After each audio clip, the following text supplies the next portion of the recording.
Salut les traders, j'espère que vous allez bien, c'est Sylvain Mar, je vous retrouve comme chaque jour du lundi au vendredi pour la crypto capsule. Alors le vendredi, j'ai envie de proposer des thèmes un petit peu plus légers, un petit peu plus dégènes, shitcoin comme on dit en termes anglophones dans le milieu des crypto-monnaies et vous proposer pourquoi pas des idées de trading qui sont un petit peu moins sérieuses entre guillemets, un petit peu plus aléatoires, risquées, sur lesquelles évidemment je ne vous fais pas de recommandations en investissement quoi qu'il en soit et encore moins sur des cryptos qui sont à des très petites valorisations ou qui ont une volatilité particulièrement élevée. Donc je ne vous recommande absolument pas évidemment si vous souhaitez investir dessus de le faire avec une portion importante de votre capital disponible à investir dans les crypto-monnaies. Mais j'ai envie de vous proposer peut-être sur les vendredis un format plus détente. Est-ce que ce sera à chaque fois des shitcoins? Est-ce que ce sera autre chose? Je ne sais pas. Mais en tout cas, ce sera un peu plus léger, un petit peu moins sérieux entre guillemets. Donc aujourd'hui, j'ai envie de vous proposer rapidement trois meme coins sur lesquels je pense que si on a une nouvelle jambe haussière qui démarre dans les prochaines semaines, qui pourrait potentiellement surperformer le marché et sur lesquels je vois un potentiel assez intéressant à partir du moment évidemment où le marché se reprend, puisque globalement les cryptos ont quand même tendance à être très corrélées les unes avec les autres et même s'il peut y avoir des exceptions parfois, si le marché monte, elles montent toutes et si le marché descend, elles descendent toutes.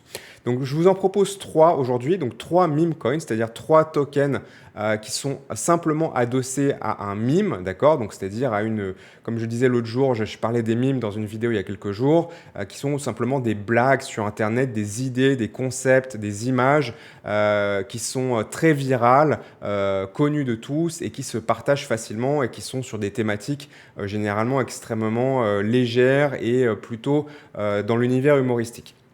Donc, les tokens meme n'ont aucune utilité, mais c'est assumé et vendu entre guillemets sans malice. Et c'est ça qui est intéressant avec les meme coins et pourquoi, à mon avis, il y a autant de popularité sur le trading de meme coins, en particulier dans les phases de marché un petit peu moroses, comme c'est le cas entre moments. Eh bien, beaucoup de traders se reportent un petit peu sur des opportunités plus en mode casino pour passer le temps ou essayer d'attraper de la volatilité là où il y en a un petit peu plus que sur le reste du marché.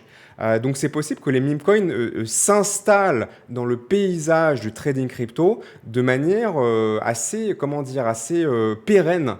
Pas toujours évidemment en surperformance du marché, mais peut-être que ça va devenir entre guillemets un peu un fait établi que dans des périodes moroses, peut-être que les meme coins, c'est là où va se reporter la liquidité et la volatilité en attendant qu'il y ait de nouveau des phases d'adoption de masse, des grosses phases autour de l'utilité, sur la performance de l'industrie en général, plutôt que sur un secteur en particulier. Je ne sais pas, mais en tout cas, c'est une hypothèse qui est tout à fait crédible. Donc, cette contextualisation rapide-là, je vais vous proposer aujourd'hui trois meme coins, un à faible capitalisation, un à moyenne capitalisation et un à haute capitalisation que je considère intéressants et qui ont du potentiel. Donc vous pourrez évidemment me dire ce que vous en pensez en commentaire, ajouter les vôtres, et puis on pourra refaire des passes comme ça sur ce secteur ou sur d'autres évidemment régulièrement. Je vais être là maintenant tous les jours du lundi au vendredi, donc vous inquiétez pas, on aura le temps de revenir à de nombreuses reprises sur des sujets similaires. Donc on commence avec la capitalisation la plus faible, d'accord, qui est celle que vous voyez à l'écran, qui est, alors c'est un meme, hein, donc c'est toujours des noms bizarres, hein, Smoking Chicken Fish. L'abréviation c'est SCF. Donc c'est un meme coin sur Solana qui a été lancé assez récemment, qui a été lancé en juillet et qui n'a pas encore, au-delà de la phase initiale un petit peu verticale comme on a systématiquement sur les meme coins qui réussissent, et en fait une longue accumulation depuis la phase de décollage initial, mais une accumulation saine et une accumulation qui a l'air d'être plutôt haussière, puisque très souvent un meme coin qui a un démarrage fulgurant, puis qui comment dire, qui échoue, et ben en fait, il fait pas un L comme ça. Il fait pas une montée puis une horizontalité. En général, ils font plutôt une montée explosive et puis une distribution de tokens qui va, voilà, qui fait plutôt quelque chose comme ça. Et là, on n'a pas ça. Là, on a vraiment quelque chose de beaucoup plus horizontal dans la suite, ce qui indique une force inhérente du token. Ce qui est intéressant aussi, c'est que même s'il a eu évidemment une montée initiale très verticale, on est sur une capitalisation encore assez légère. Alors là, je ne l'ai plus en tête, mais vous pourrez aller la voir sur CoinGecko. Mais je me rappelle qu'on est encore voilà, dans quelque chose comme... Attendez, je vais quand même regarder. Hein. Voilà, on est à 90 millions, ce qui est pas voilà, 2 millions, 3 millions, c'est pas une micro-cap, mais 90 millions, ça peut faire x10. Hein. Ça peut faire x10 si le meme coin continue d'avoir du succès. On voit aussi qu'au-delà de l'effet L un petit peu horizontal, ben, on est en train de revenir progressivement tester l'ATH.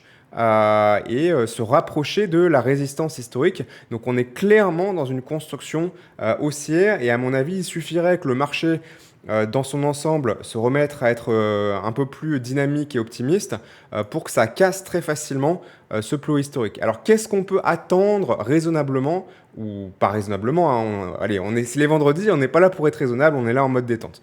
Donc qu'est-ce qu'on pourrait attendre déraisonnablement d'un succès et d'une nouvelle jambe haussière? Moi, ce que j'aime bien prendre, c'est la hauteur de la zone d'accumulation, d'accord? Donc là, qui fait 700% en hauteur, entre le point le plus bas et le point le plus haut de la zone d'accumulation. Et on la reporte tout simplement au-dessus de l'ATH. Donc ça ferait 700% de plus de l'ATH, mais comme là on n'est pas encore à l'ATH, à partir du point où on est actuellement, ça ferait plutôt 1400%, donc x15 sur la valorisation actuelle. Donc c'est certes un petit peu ambitieux, mais c'est pas du tout non plus quelque chose d'inenvisageable. Même si évidemment je ne fais aucune garantie, je ne donne évidemment aucune assurance que ça se produise. Donc voilà, étudier, j'ai pas le temps dans ces vidéos rapides d'aller plus en détail que ça. Allez étudier le meme Smoking Chicken Fish, d'où il a été créé, qui le supporte, c'est quoi un petit peu l'histoire derrière, la communauté, etc. Faites un petit peu après vos propres recherches ou venez les faire avec nous sur notre Discord Stradogy. Les liens sont en description pour continuer la discussion sur ça. Le deuxième que je vais vous proposer, qui est plutôt dans les moyennes capitalisations, me semble-t-il, je vais vérifier, en tout cas un peu plus haut que celui-là, c'est Nero. Et on est à 67 millions aussi. Alors, il y en a tellement des Nero, je vais vérifier que je suis bien sur le bon. Ok, on a un Nero qui est à 650 millions, mais ce n'est pas celui dont j'ai envie de parler maintenant, c'est le Nero On Heads, voilà, qui est à 67 millions. Donc en fait, il est même plus bas en réalité. Je pensais qu'il était un peu plus haut, qu'il était plutôt vers les 150 millions. Mais en fait, il avait atteint 150-200 millions en août. Et puis, il a pas mal distribué depuis. C'est pour ça que j'avais encore en mémoire que je le voyais plus haut en capitalisation que SCF. Donc Nero, qui est aussi un meme qui lui est un peu plus distribué. C'est-à-dire qu'il y a plein de versions de celui-là, de ce meme Nero. Qui est, si je dis pas de bêtises, le nom du nouveau chien appartenant au propriétaire qui avait le chien qui s'appelait Dogecoin, enfin Doge. Et donc voilà, il y a tout un univers autour de ça. Il y a plusieurs Nero et donc là je parle du Nero qui cote actuellement 0,07. Donc je vérifie, mais oui, c'est bien celui-là. Donc c'est Nero On Heads, voilà, qui a une valorisation actuellement de 0,07. Donc on ne peut pas le confondre avec le Nero qui est à 650 millions de market cap. Donc c'est intéressant déjà de voir que alors beaucoup de volatilité sur celui-là, hein, ça a monté beaucoup, descendu beaucoup, remonté beaucoup. Là, on est dans une phase de distribution, donc il était en faiblesse par rapport à l'autre Nero qui lui avait été monté beaucoup plus fort, mais qui est maintenant en faiblesse. Donc ce que je trouve intéressant, c'est qu'il y a peut-être un arbitrage et un rattrapage à faire entre le Nero Honnête qui vaut 10 fois moins que l'autre Nero. et qui est l'autre Neo est plutôt en baisse et celui-là est plutôt en train de stabiliser, voire se reprendre, même si c'est encore évidemment très, c'est pas encore des confirmations très fortes, hein, on est d'accord. Moi, je m'étais déjà positionné sur celui-là, je sais plus quand, vers les 0,03, 0,4, et j'avais vendu à peu près par là. Donc j'avais fait déjà un x3 hein, sur celui-là, sur cette poussée-là, c'est-à-dire que j'avais déjà fait ce calcul une première fois, ça avait beaucoup trop baissé, il y avait un rattrapage possible, on a vu un rattrapage, j'avais vendu pas au top, hein, j'avais vendu, je me rappelle plus exactement, mais un peu avant le top, mais j'avais fait déjà quand même un joli profit dessus. J'ai envie de retenter le coup prochainement. J'ai déjà un petit peu commencé à me réallouer dessus et puis je vais peut-être continuer selon comment les choses se passent. Voilà. Donc du coup, on est sur deux petites plutôt qu'une petite, une moyenne, mais ça fait partie de ceux que je surveille avec attention actuellement. Et enfin, le dernier, là, on est sur une grosse capitalisation et là, on est vraiment dans une dynamique de construction continue, de surperformance, qui est Popcat. Donc Popcat qui est beaucoup plus gros, hein, Popcat qui est déjà actuellement à voilà, un 1,3 milliard, voilà, quasiment 1,3 milliard, 65e position. Donc elle me dit, ah bah oui, mais un mime voilà, qui est déjà 1,3 milliard, c'est fini, il n'y a rien à faire, etc.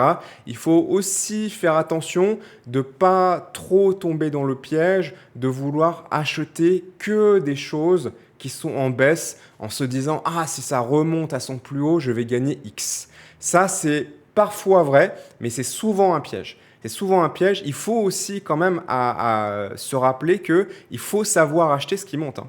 Parfois, il ne faut pas se poser de questions. Ça monte plus que le marché. Il y a eu des raisons derrière. C'est pas grave si je les ai pas comprises ou pas complètement. En tout cas, j'ai une preuve en termes de comportement offre-demande que bah, ça monte plus fort que le marché, que donc il y a des mécaniques sous-jacentes, comprises ou pas, qui font que ça surperforme et peut-être que parfois voilà il faut un petit peu aussi entre guillemets surtout sur ce type de projet débrancher le cerveau, ok ça monte j'achète quoi. Je sais que parfois ça peut paraître contre-intuitif, ça fait peur d'acheter quelque chose qui a déjà énormément monté. Il faut savoir jauger, bah, c'est l'art du trading, hein. Il faut savoir jauger quand il faut débrancher le cerveau parce que c'est en montée constante et il faut simplement prendre le train en marche. Ou au contraire, savoir arbitrer et dire tiens, ça c'est sous-évalué par rapport au marché, mais je pense que ça peut remonter pour telle raison, je vais jouer la compensation. Les deux sont possibles et les deux peuvent être gagnantes ou perdantes selon si vous avez réussi à estimer ces facteurs-là ou pas, quoi. Donc, je ne peux évidemment faire aucune promesse et aucun engagement, mais en tout cas, clairement, Popcat est en surperformance. Il ne fait que monter depuis son inception, ça n'arrête pas, donc depuis quasiment un an maintenant. Oui, ça vaut 1,3 milliard. Dogecoin était monté jusqu'à 60 milliards, je crois, en haut de bull run précédent. Donc je ne dis pas que ça va monter aussi haut que Dogecoin, mais je veux dire que en fait, potentiellement, ça peut continuer de monter, même si voilà, ça va pas faire x100 depuis cette valorisation, on est bien d'accord. Voilà, donc trois mimes que je voulais vous partager aujourd'hui, qui ont des beaux comportements de prix, qui ne demandent à mon avis qu'à aller plus haut. Si le marché dans son ensemble le veut, ce qui est évidemment un gros si hein, et un gros conditionnel sur lequel bah, voilà, il faut avoir conscience que ça dépendra de ça et que l'état du marché actuellement, il est quand même extrêmement incertain. Donc, vous pouvez mettre en surveillance, vous entrez pas, vous faites comme vous voulez, je n'ai pas de conseils à vous donner par rapport à ça. Moi, je vous partage simplement des idées, des réflexions, des analyses autour de ça. Si vous voulez pousser la réflexion plus loin, retrouvez-nous sur Stradogy, sur le Discord Stradogy, les liens sont en description. Mettez un pouce bleu, abonnez-vous si ce n'est pas déjà fait. Moi, je vais prendre une pause bien méritée ce week-end et je vous retrouve lundi pour une nouvelle crypto capsule. D'ici là, comme toujours, bon vent et bon trade. Salut!